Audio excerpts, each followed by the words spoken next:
And it's Wednesday night, 8 o'clock, 8 p.m. Eastern Daylight Time on the East Coast. And of course, that means it's time for Quick Fix Golf. And our instructor tonight is going to be Bobby Lopez and Darren DeMaile. And we have a great topic tonight to help your game. Guaranteed. And there's Darren. Darren, say hello. Yeah, I'm curious to see what we got going on tonight. I've not been prepped for this. You have no idea. I told it was going to be a surprise. And there's a picture of a high school picture.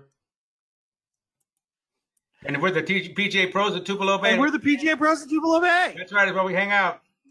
Tupelo Bay. That's right. So Myrtle Beach, South Carolina. That's right. We're gonna pre-record the Tupelo Bay thing for next week, so we're in sync. There you go. Now here's what we need you to do. Here's what we need you to do. You get your cell phones out, take a video of your golf swing, and send it to us. We're going to give you a free analysis. And you're going to send it to quick service at quickfixgolf.com, or you can visit our site at quickfixgolf.com, and we'll give you some drills. We're going to tell you exactly what you need to work on, and not a penny out of your pocket. You owe it to yourself because we want you to play better golf now. Tonight's topic, swing tempo in golf. How can it improve your game?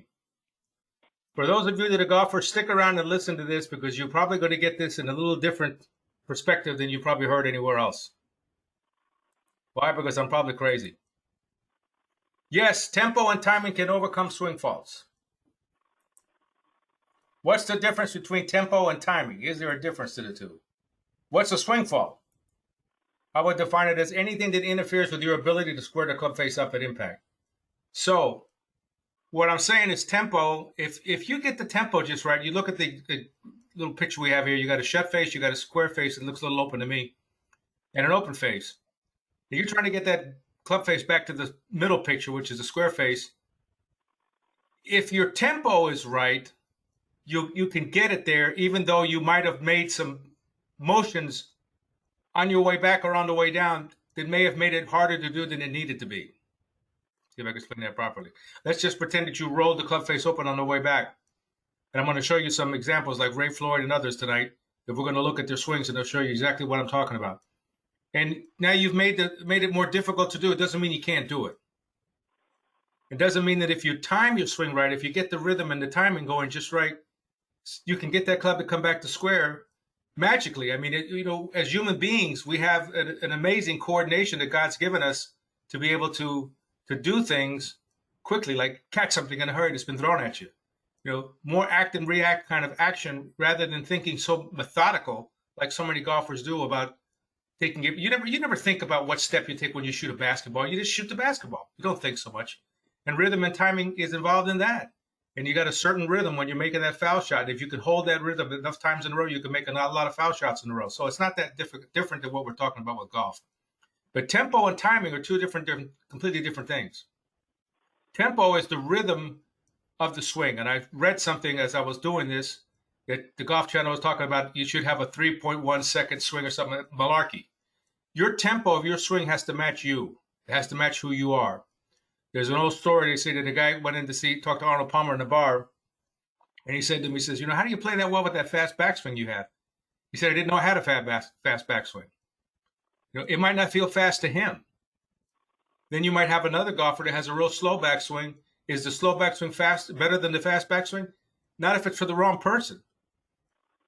Your complexion of your swing and the tempo of your swing has to match you and your tempo and your rhythm and your balance. You can't be what you're not. And a lot of guys can take the club back really slow and really create a tremendous amount of club head speed on the way down, just as well as there's some that can take it back pretty quick and still bring it down quick. And you're going to see that because I'm going to show you Ricky Fowler in a minute.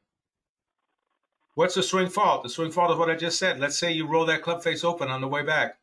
Well, now that might have interfered with your ability to get the club face back to square because you've got to go put it back. So let's take a look at the next. Let's take a look at some pros. We're going to look at Ricky Fowler first.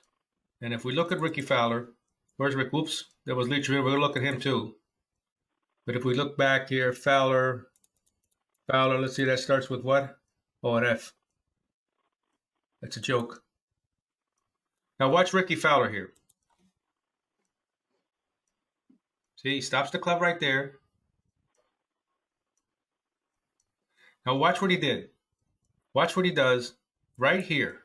Now watch. He lugs the club back. This right here is nothing more than him sort of having a point where he feels like if he gets the club to there, that he's going to have it on the right path. He thinks. Whether he does or not, I don't know. But it's certainly a good draw right there. That's what he does. Now he's going to get into doing his rehearsal for timing and for timing and rhythm. Now watch. He's going to lay it down and then watch his hips. Watch his hips. Watch his hips. Watch his hips. I'm doing this a little slow here. See him start to see him start to squat. See, he makes that little squat right there. That's his kickoff. That's what gets him going. He makes that little squat right there. That's why Jordan Spieth had something like that even more pronounced. He would really squat his knees. And I said, I hope he hangs on to that because that's the rhythm that's giving him such success. He got rid of it, and now look what's happened to him. See, but if you look again at Ricky Fowler, watch him. He's going to bend his knees. See that? Unless you're quick to see it. Now watch. He sets it right there, and now he bends his knees slightly, and then he goes. Let's see who would not have the next example. Angel Cabrera. Here's a good one. Where's Angel? Get over here, Angel. He's Argentinian, you know. Are you sure that's how you say his name? Angel? Yeah, Angel Cabrera. You sure? Yep.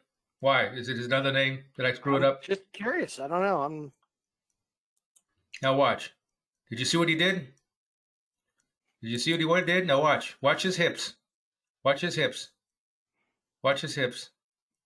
See? Watch his hips. See? The club is lagging. His kickoff, all of what I'm really training is for you to develop good timing and good rhythm in your swing, you've got to have a kickoff, an ignition system. Gary Player used to cock that right knee in and then go. Sorry, I don't have Gary Player in here. I'd show it to you. But you watch this. Watch his hips. See? His hips sort of sway over, and then the club goes. Then he runs the hips the other way. I don't like this system because I think it's risky because a lot can go wrong. But that's why he covers a lot of real estate when he swings with his body. See his hips going over? So if he's not timing that well, he's going to get in trouble. Let's look at another one here. Ray Floyd. Hold on, Bobby. Before you go any farther, I think there's a huge epidemic when it comes to, I hate to use that word, I guess, when it comes to definition of terms of tempo, timing, rhythm. You know, you and I might have certain definitions for it, but, you know, instructors out there, the golfing population, I don't think there's the definitions are consistent. Well, so I think we need to really define what tempo is, what timing is, what rhythm is. You know, and Ricky Fowler's always going to be guilty of a quick tempo. So what is exactly tempo? In my book, tempo is more of a metric of how fast the club goes back, the timing it takes from as the club moves away from the ball to the top of the backswing, and then from the top of the backswing back down to the golf ball. To me, that's tempo. It's a metric. It's a timing thing that you can measure. With a metronome. It's with a metronome or just a stopwatch. You know, if it takes him like speed in music. There you know, Larry, why don't you give us your opinion there? Because I think you're going to give us, you know, some good definition there. What's your definition there, Larry, of tempo? It's the speed of the beats, the speed of the pattern of the beats. Like you could have a slow waltz and you could have a fast waltz. They have the same pattern, but one is faster than the other. It's really the tempo is the speed in music. Yeah, that's why Angel's is so slow because he's singing, ay, ay, ay, ay, canta, no llores.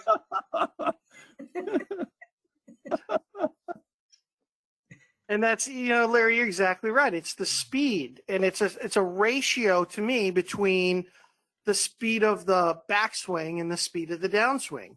So think of a golfer in terms of this. If the backswing, Bobby, if you take Angel here, am I saying it correctly? Yep. And you put him in, let's say you hit the slow motion button, the double arrows, right? Hit the double arrows there. and then all of a sudden at the top of the swing, you hit the play button. That's a completely different tempo than what he's typically swinging at. So to me, that's tempo. It's a timing or a speed of how long it takes for the club to get from one point to another point. You're saying 1.3 seconds in the timer up here in the upper right-hand corner. See the timer? There you go. Yep, see it there? So right. 1.3 total. And, you know, with all elite athletes, we see a consistent tempo in there. It's a ratio of 3 to 1 of how long it takes to make a backswing, how long it takes to make a downswing. Now it's now that 1.3 is not consistent with all players. Some players take a half a second to make a backswing and a downswing. Some players make 2 seconds to make a backswing and a downswing. Yep. So the time it takes for them to make the swing changes, but the ratio between the back and the down is consistent across the board. No questions asked. Those are the facts in there. But everybody takes a different amount of time in there. Well, that's what I was trying to say is that I've seen so many people where maybe they were a little quick, but that wasn't really the problem. And the people say, slow down. And you try slowing down and you get even worse. Exactly. Yeah. Because it doesn't fit you. Yep. It doesn't fit you. So everybody's different. It's what I call the subway syndrome. And I saw that when I was working in Long Island. People are on, you know, a go schedule. And, you know, when it comes to a golf swing, it's not hit. You know, sometimes it's going to match your personality. And when I was working in Long Island, it was just everybody was on the go. Everything was quick. And that's all I saw for 10 years out there. Everything was so quick. But it matched their personalities, the subway syndrome. Well, along with that that was good point. Very good point.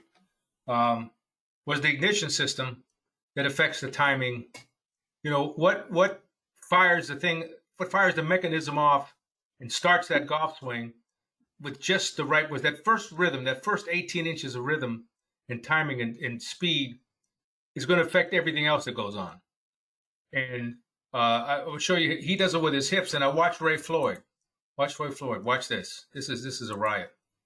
Watch him. Look at his hands. Look at his hands. Look at his feet. Love it. Look at his hands. look at all the dance. Look at his feet. Dance. See, and then what does he do? First thing, he rolls the hands open and opens the club face on the way back. And like he was saying to Hal Sutton, who we had on last week, he said that he told Hal Sutton that you can't always get the club face back to perfectly square, but as long as you have enough stick, at least you're up to the hole. Whenever you do get it straight, you're going to head pretty close to the hole. See? But he used his rhythm to square the club face up, in my estimation. Yep. No, you're right there, Bobby. And that's let's go back to definitions here. What's the definition of timing? And to me, the definition of timing is the relationship between the arms and hands and the body. And Ray Floyd, he's the perfect example of timing. A person like John Rahm or Dustin Johnson doesn't have to worry about timing as much as a Ray Floyd because there's an opening and closing of the club face. So Ray Floyd's timing has to be right consistently, where Dustin Johnson, John Rahm, their timing doesn't have to be as good because they're not opening and closing the club face, meaning their upper half, arms and hands, are working consistently with their body. That's timing to me, the ratio of the arms and hands and the body. Now here's a similar move. That's why I put Justin Duffner. See that? He waggles that club, and then he sort of makes a little move with his hip. See? You see that move in the